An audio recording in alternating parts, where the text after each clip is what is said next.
EDV பற்றி பார்க்கலாம். இடிவியில் ஃபஸ்ட்டு ப்ரீ ஆப்ரேட்டிவ் இமேஜிங் பார்க்கணும்.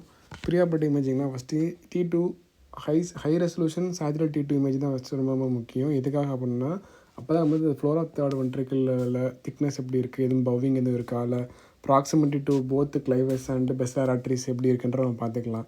ஸோ சாச்சுரல் இமேஜிங் தான் வந்து நம்ம என்ன பண்ணலாம்னா, so floor of the third ventricle தான் நம்ம ஓட்டப்பட போகிறோம். ப்ரீ மேமரி மெமரியில் ஸோ அதோட திக்னஸ் எப்படி இருக்குது, பவ்விங் எதுவும் இருக்கா, கிளைவஸும் பெஸ்டார் ஆர்ட்ரி எவ்வளோ பக்கத்தில் இருக்குன்னு தெரிஞ்சு வச்சுக்கலாம். ஸோ T2 இமேஜ் இதில் பார்த்து சொன்னோம்னா அது போக வந்து நம்ம வந்து இந்த ப்ரீ மெமரி மெம்பரேன் கீழே வந்து லிலிக் வெஸ்ட் மெம்பரேன் இருக்கும். ஸோ அது இருந்துச்சுன்னா அதையும் நம்ம ஃபெனிஸ்ட்ரேட் பண்ணணும். ஸோ அதுவும் இருக்கான்னு செக் பண்ணி பார்க்கணும். அதுவும் நார்மல் லென்த்தில் இருக்கா, இல்லை திக்காக இருக்கா, இல்லை ஃபெனிஸ்டபிள் லெவலில் தான் இருக்கான்னு செக் பண்ணணும். அரைமாட்டி அப்புறமா அது போக ஃபோர்த் வென்ட்ரிக்கிள் சைஸ் எப்படி இருக்குது, பெரிய வென்ட்ரிக்கில் எதுவும் கம்ப்ளீட் லீஷன்ஸ் இருக்கா, பிக் ப்ராடக்ட்ஸ் டெப்ரிஸ்லாம் எதுவும் இருக்கான்னு முன்னாடி நம்ம செக் பண்ணி பார்க்கலாம்.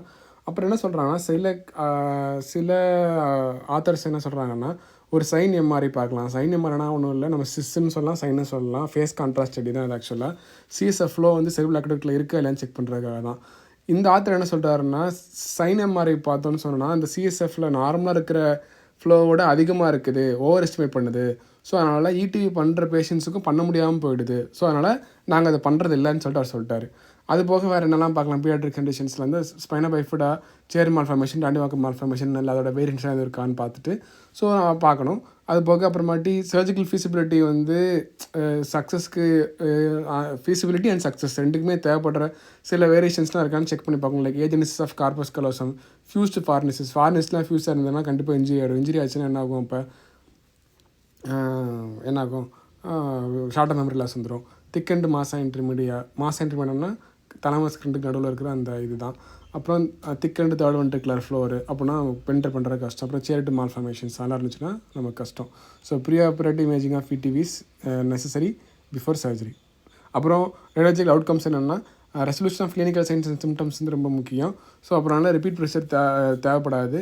அப்புறம் வென்ட்ரிகுலர் சைஸ் வந்து இடிவிக்கு அப்புறமாட்டி கம்மியாகிறது வந்து ஒரு இம்பார்ட்டன்ட் ஃபேக்டரு. அது ஆனால் சில பேஷண்ட்ஸ்க்கு வந்து வென்ட்ரிகுலர் சைஸ் ஒரே மாதிரி தான் இருக்கும், ஆனால் ஐசிபி ஃபீச்சர்ஸ் இருக்காது. சில பேர் வந்து என்னென்னா ஃபியூக்குராண்ட் அசோசியேஷன் பண்ணியிருக்காங்கன்னா 25% பேஷண்ட்ஸுக்கு ஆப்ரேட் பண்ண அடுத்த குறைஞ்சிருக்கு. 6 மாதம் கழிச்சு 52% குறைஞ்சிருக்கு. ஒரு வருஷம் கழிச்சு 58% குறைஞ்சிருக்கு.